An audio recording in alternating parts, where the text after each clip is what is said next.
भीलवाड़ा सांसद और अभी अभी नवनियुक्त एफसीआई के चेयरमैन दामोदर अग्रवाल जी हमारे साथ यहाँ पर मौजूद है। भाई साहब, बहुत बहुत स्वागत आपका हमारे चैनल पे।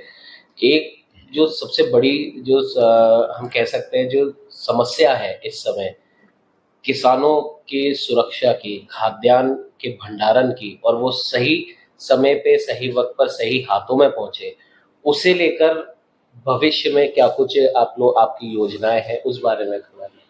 देखिए, एफसीआई के बारे में 10 साल पहले की धारणाओं को बदलने की जरूरत है।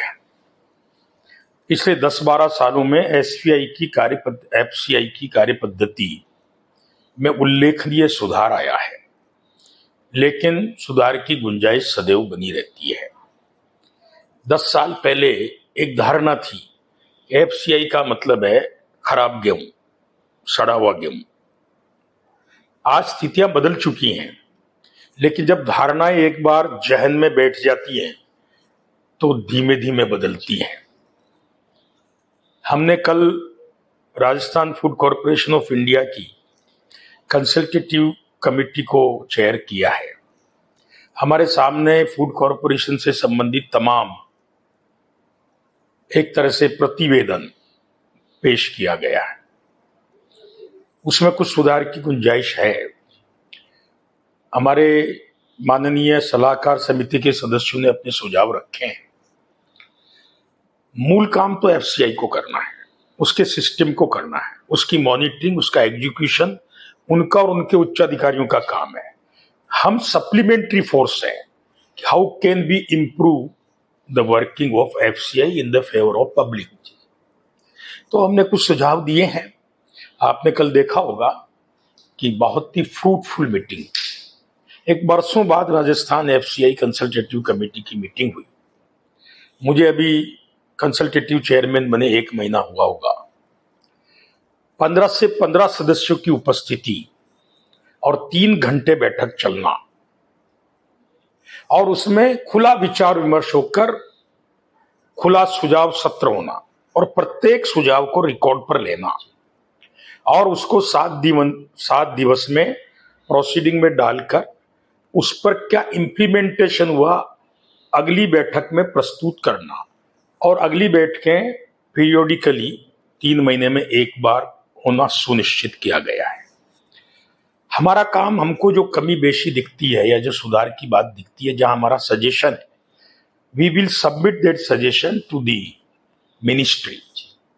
हमारे खाद्य आपूर्ति मंत्री प्रहलाद जोशी जी के प्रति हम आंसरेबल हैं। We will put up our report, और उसके बाद वो अपने डिपार्टमेंट से उसमें सुधार कराएंगे। ये एक प्रक्रिया है। मैं समझता हूँ एफसीआई ने पहले की तुलना में बहुत बेहतरीन काम किया है, प्रोक्योरमेंट से लेकर ट्रांसपोर्टेशन लेकर स्टोरेज से लेकर डिस्ट्रीब्यूशन तक। और अब तो डिस्ट्रीब्यूशन में एक बड़ा काम हो गया है। प्रधानमंत्री की योजना के तहत 80 करोड़ लोगों को मुफ्त में अनाज मिलना, मैं समझता हूँ ये क्रांतिकारी परिवर्तन है। पहली बार किसानों को 48 घंटे में पेमेंट हो रहा है। पहली बार 10 वर्षों में किसान की उपज को अच्छी एमएसपी मिल रही है, और 150 रुपया राजस्थान सरकार उसमें इजाफा देकर उसको टाइमली पेमेंट कर रही है। आज किसान अपनी फसल को बेहिचक एफसीआई, तिलम संघ या अन्य सरकारी एजेंसीज के थ्रू बेचने में और सहूलियत महसूस करता है। और यदि बाजार की रेट ज्यादा है तो स्वतंत्र बाजार में बैठे। इसीलिए एफसीआई की वर्किंग में उतार चढ़ाव आता है। जब क्राइसिस होता है मार्केट में तो बाजार में बेचे। क्राइसिस नहीं है, फसल अच्छी हुई है, फसल के दाम गिरे हैं, तो उसको ये अधिकार है और सरकार के द्वारा सुविधा है कि एमएसपी पे वो दे। मैं समझता हूं कि इस कंसल्टेटिव कमेटी की मीटिंग से आने वाले समय में और बेहतर एफसीआई का कामकाज होगा, एफसीआई आंसरेबल होगा, एफसीआई की कार्य पद्धति आम जन के बीच में जाएगी। मतलब एफसीआई एक वो डिपार्टमेंट है जो कहीं ना कहीं सीधे तौर पे किसानों और आम जो उपभोक्ता है उनसे जुड़ा है। हालांकि बहुत सारी चीज़ें पिछले 10 सालों में सुधरी भी है, लेकिन अभी भी एक आम उपभोक्ता और किसान के बीच में अभी भी कई ऐसे लोग बैठे हैं जो सीधा फायदा ना तो उपभोक्ता तक पहुंच पा रहा है, ना ही किसानों तक पहुंच पा रहा है। तो ऐसी चीजों को रोकने के लिए, मुनाफाखोरों को रोकने के लिए आगे क्या कुछ कदम उठाए जाएंगे या उठाए जा रहे हैं? देखिए, मुनाफाखोरी रोकने का काम एफसीआई का नहीं है, वो सरकार का है। प्रिक्योरमेंट करके सरकार के आदेश पर डिस्ट्रीब्यूशन करना, उसको रवाना करना, ये एफसीआई का काम है। उसका ट्रांसपोर्टेशन, उसकी स्टोरेज, बेसिक नीतिगत बातें सरकार तय करती हैं। लेकिन एफसीआई की वर्किंग में जहां पर भी गुंजाइश होगी सुधार की, हम 100% करके, एक जवाबदेही सरकार है और हम आम जन, आम उपभोक्ता के प्रति संवेदनशील है। अब वो कांग्रेस का जमाना गया। कल ही मुझे बताया गया कि राजस्थान में 28 लाख लोग बोगस पकड़े गए और वो डीबार कर दिए गए उचित मूल्य की दुकान से। ये छोटी बात नहीं है। और प्रधानमंत्री के आह्वान पर 22 लाख लोगों ने राजस्थान में उचित मूल्य की दुकान से या मुफ्त राशन लेना स्वेच्छा से छोड़ दिया। ये बदलते भारत की तस्वीर है, 21वीं सदी के भारत की तस्वीर है, मोदी के भारत की तस्वीर है। और इस कारण मैं कह सकता हूं कि एफसीआई के बारे में पुरानी धारणाओं से ऊपर उठकर आज जमीनी स्तर पर समीक्षा होकर जो भी गुंजाइश है उसमें सुधार करना चाहिए। भाई साहब, ये तो रही आपके डिपार्टमेंट की एफसीआई की बात। थोड़ी राजनीतिक बात भी अगर कर ले तो जो भी विरोधी हैं, भले ही वो पूर्व मुख्यमंत्री अशोक गहलोत हो, प्रदेश अध्यक्ष कांग्रेस के गोविंद सिंह डोटासरा हो, या फिर कभी आपके साथ रहे लेकिन अब आपके धुर विरोधी हनुमान बेनीवाल हो, गाहे बेगाहे सरकार की आलोचना करने में वो पीछे नहीं उठते। हालांकि आलोचना लोकतंत्र का एक, हम कह सकते हैं कि हिस्सा है, लेकिन अगर वो सकारात्मक आलोचना हो तो सही है। उनकी बातों से हमेशा नकारात्मकता झलकती है। सरकार भले कितने भी अच्छे काम कर ले, उस पर टीका टिप्पणी करने से वो बाज नहीं आते, और टीका टिप्पणी में भी स्तर का ध्यान नहीं रखा जाता। तीनों के लिए क्या कहना चाहिए? देखिए, हनुमान जी संसद में हमारे सदस्य हैं, इस नाते सम्मानीय नेता हैं, पर बेनीवाल जी का पिछले 15 साल का ट्रैक देखिए। कब वो यू टर्न मारते हैं, कब किसी के हक में जाके खड़े हो जाते हैं, कब किसके विरोध में जाकर खड़े हो जाते हैं। ये उनके अलावा आम आदमी नहीं समझ सकता। उनकी राजनीति टोटली नागौर बेस्ड है और जाति बेस्ड है। लेकिन इस तरह की चीजें, ऐसी क्रांतिकारी बातें बेनकाब हो जाती हैं। अभी बाई इलेक्शन हुआ, वो अपनी पत्नी को नहीं जिता पाए, पूरे राजस्थान के नेता बनना चाहते हैं। इसलिए बहुत गंभीरता से अब इन विषयों को नहीं लेना चाहिए। और अशोक गहलोत जी और डोटासरा साहब के बारे में क्या बोले कांग्रेस का?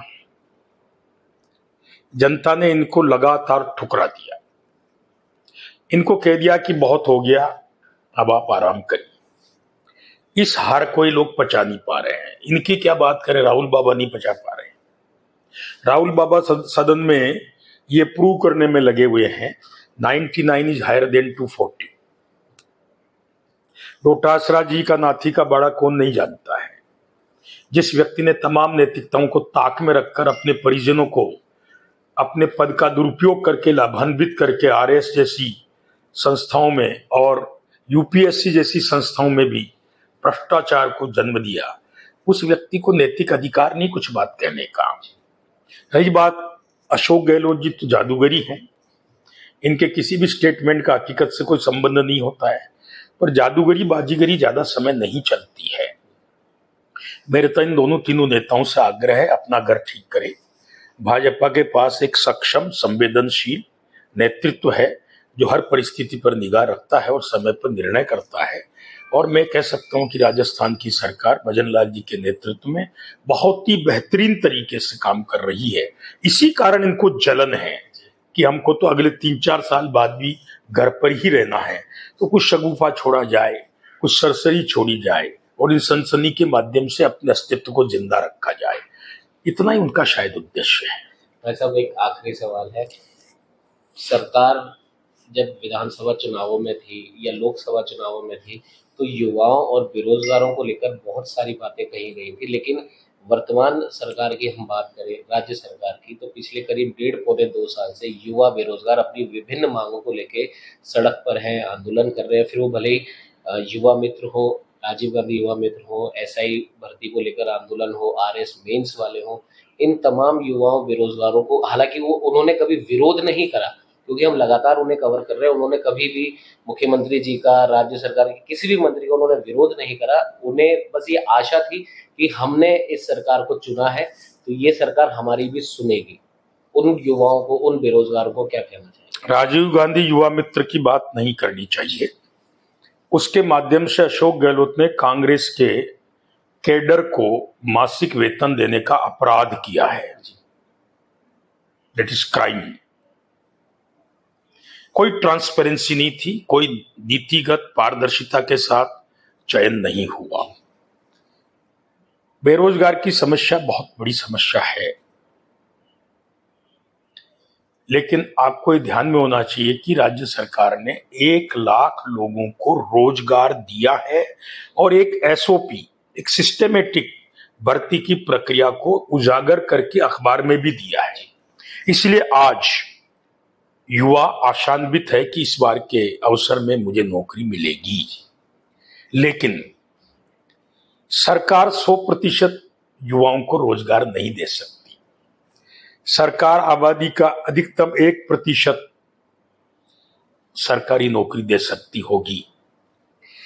युवाओं को भी अब नौकरी पर अवलंबित रहने के बजाय अपने स्टार्टअप प्रारंभ करने चाहिए और इसीलिए मोदी जी ने कहा है कि युवाओं को रोजगार देने वाला बनना चाहिए और उसके लिए अनेक योजनाएं केंद्र और राज्य सरकार ने दी हैं।